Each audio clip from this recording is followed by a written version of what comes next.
Crew. Welcome to Jenna's Stream of Consciousness.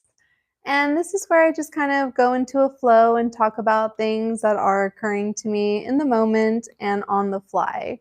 And this is probably one of my most favorite things to do because I love to engage with other people. I love to live stream and I love to be able to answer questions. And I also love to be able to engage. The engagement part of live streaming is so important to me, and it is just such a wonderful experience.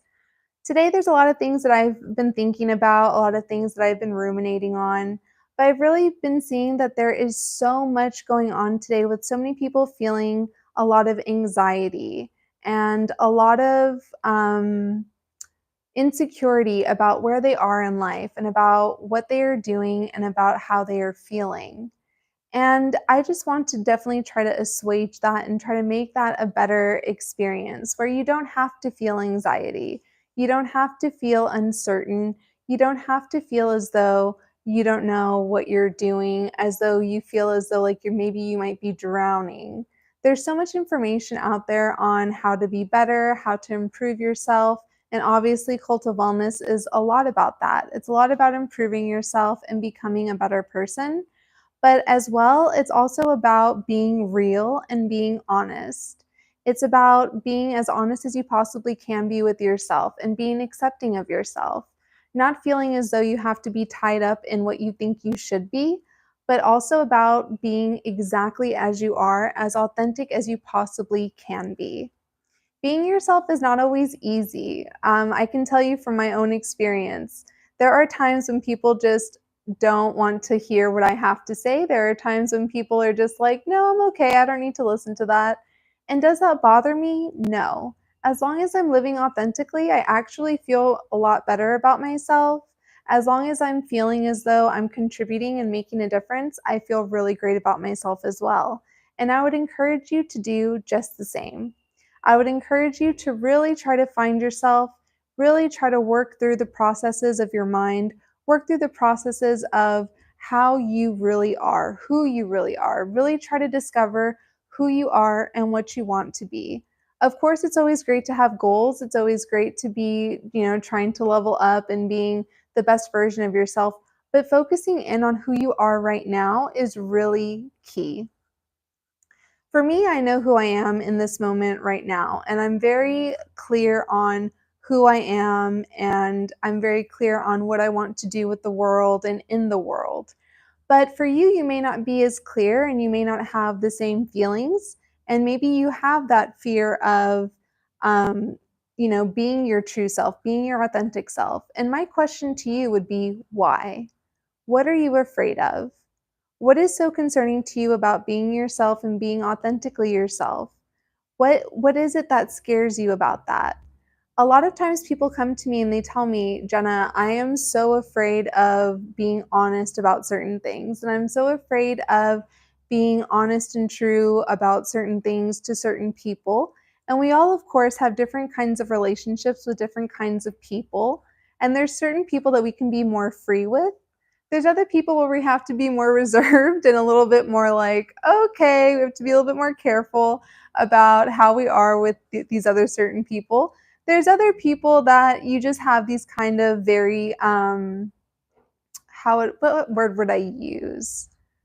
The word that comes to mind is flimsy, but that's not at all the word I mean, but just a very like surfacey relationship with. There's so many people that we experience on a day-to-day basis that we have very surfacey relationships with.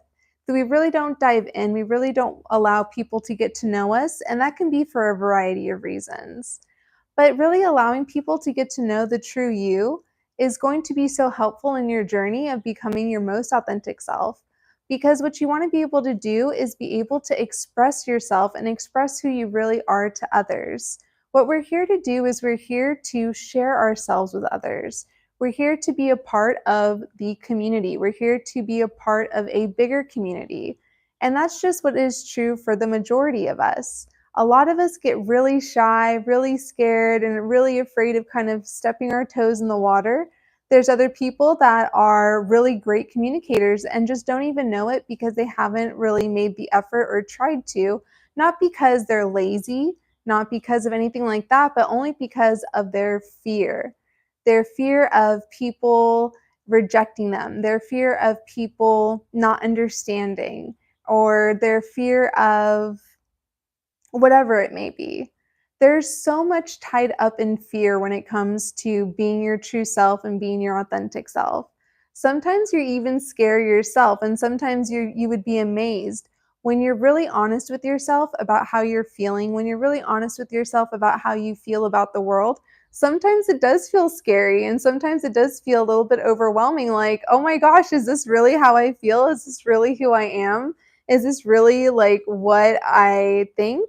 And no, not truly. We all have a whole bunch of different kinds of thoughts throughout the day, throughout the week, throughout the year. We have so many different kinds of thoughts. They don't actually happen to be our actual thoughts that we're thinking. It's just things that occur to us throughout the day will happen. It doesn't mean you're a good or a bad person. It just means you're human. It just means that you are a person that is here to engage in the world and engage in whatever it is that you would like to engage in. Discovering what you like, discovering the things that interest you, discovering the things that make you feel good. These are things that I would love for you to focus on. The things that really bring you joy, that really make you feel as though you are here, you are present, and that you are wanting to engage with the world. That's why I love to do live streams. I love to engage with people on so many different um, levels. Like NPCA. What? I don't know what NPCA is. Excuse me for my ignorance. um, but being able to engage with different people on different things, or just engaging with people on what you want to engage with them in, it's all different. Everyone's different. Everyone has so many complexities and differences, and a lot of people forget we are unique beings. Sometimes people think, oh, I can't really be a part of X, Y, or Z because I don't fit the criteria or I don't fit the mold. Well, a lot of times when I was younger, I always felt so insecure. I always felt like I didn't fit into a lot of things. I always felt as though I was lesser than. I was very much in a very negative viewpoint and a very negative place.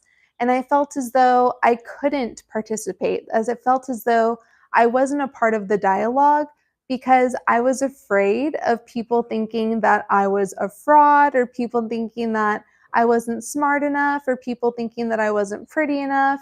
I had so many insecurities and fears.